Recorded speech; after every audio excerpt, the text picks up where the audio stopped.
Major trade unions are concerned about job security as the country is moving towards the just energy transition. Unions including COSATU, FEDUSA, NACTU and SAFTU will be part of the Just Transition Research Center that aims to provide the necessary technical expertise on the energy challenges. We're now joined by Saul Levin, Trade and Industry Policy Strategies Director, and Trevor Shaku, who speaks for SAFTU. Thank you very much for your time, gentlemen, this afternoon. Perhaps let's start with you, Mr. Levin, and you can help us understand more so the concerns in terms of job losses. So what we're looking at with the centre is to try and understand what's happening with this transition. We know that a transition is coming and that it's going to hit workers very hard at some point. We're not sure the exact details of when, how, who.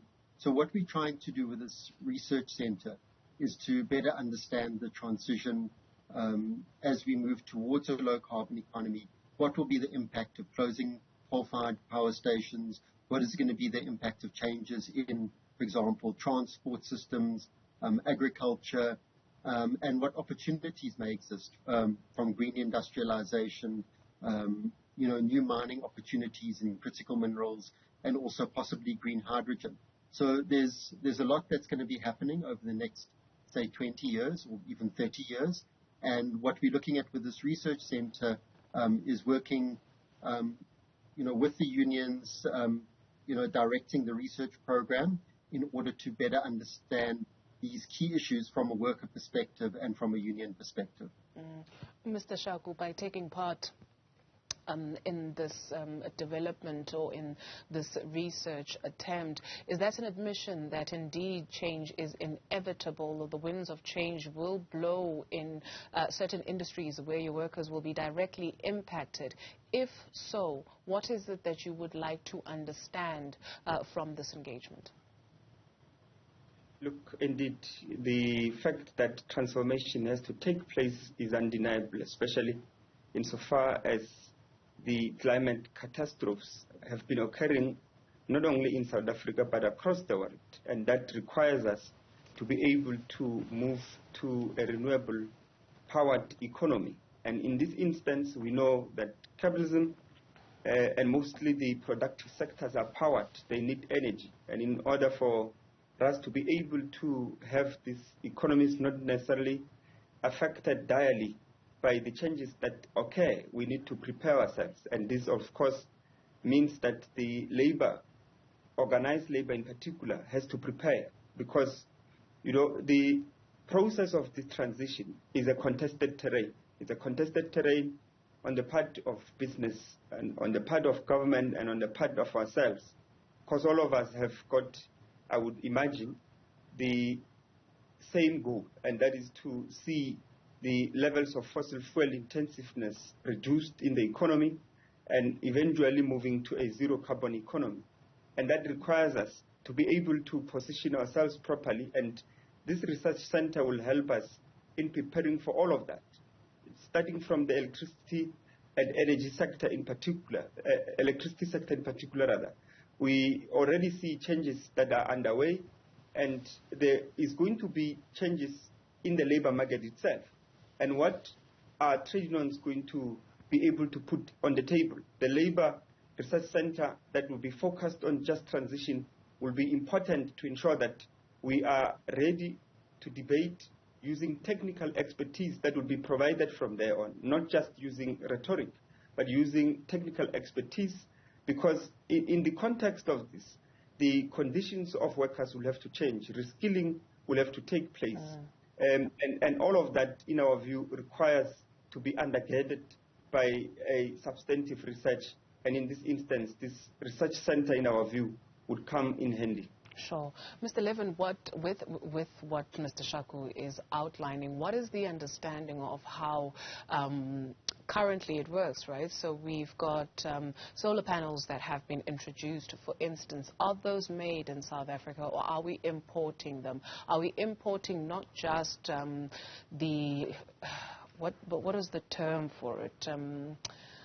Not the hard body, what do we call it? But are we also importing the labor?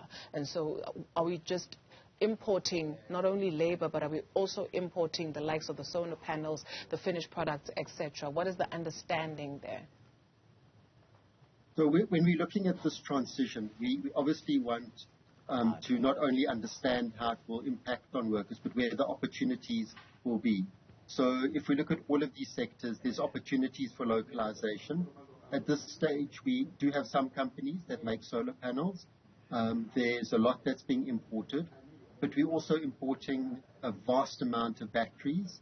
As everyone geared up in the early part of this year towards solar panels, often it comes with battery technology, so you can store the energy.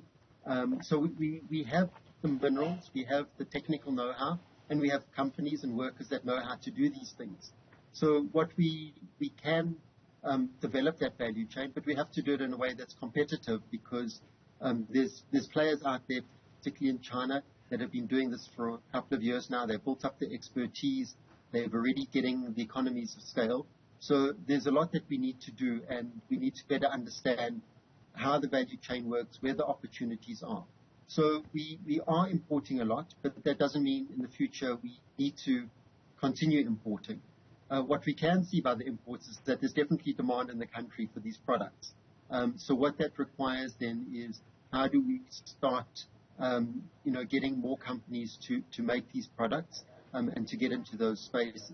So it's not just about understanding that there's a potential market. It's also, how do we get the companies to have the right skill sets among their workforce? How do we transition companies to start developing the expertise and building up their markets? But also looking at export opportunities, particularly with the Africa Continental Free Trade Agreement, the new opportunities that are emerging for exports to neighboring countries and to other African countries, and working with those countries to build their industrial capacity, because they do have some of those minerals that are needed for these new products that are emerging. I think the word I was looking for is hardware. And how do we make that a reality, Mr. Levin, when there's no movement of persons? Mr. Shaku, in closing up the conversation, we're hearing a lot lately in terms of political speak, the word beneficiation. And so to your understanding as a union, what has disallowed that in South Africa? To understand what would allow it? So in the past, what we have experienced, because of the neo-colonial character of the economy, it's that it has been based on extractivism, and that is to say they've been focused on extracting raw materials and turning them into manufacturing value added elsewhere across the world. Now, this just transition, in our view, also presents a new opportunity, because it means that we, as you are saying, there's a need for hardware, and there's a need for other material that is required to ensure that the power stations, the new generation of electricity is enabled from renewables and all of that. So all those components which will be required, in our view, we've got to push that they are manufactured here at home, because that, in our view, will be part of such localization, will be part of that beneficiation, which we have unfortunately not been able to benefit from because of the colonial nature of our economy, taken from, of course, the apartheid colonial regimes which we had in the past. So this is an opportunity that, as we transition the economy from fossil fuels, we also look at the political economy of it, not just the climate part of it, but the political economy part of it, to see what will be the ownership, because one of the contested spaces... Mr. Shaku, unfortunately, I do beg your pardon. We are out of time. But thank you very much, gentlemen, for your contribution and helping us make sense of this new research.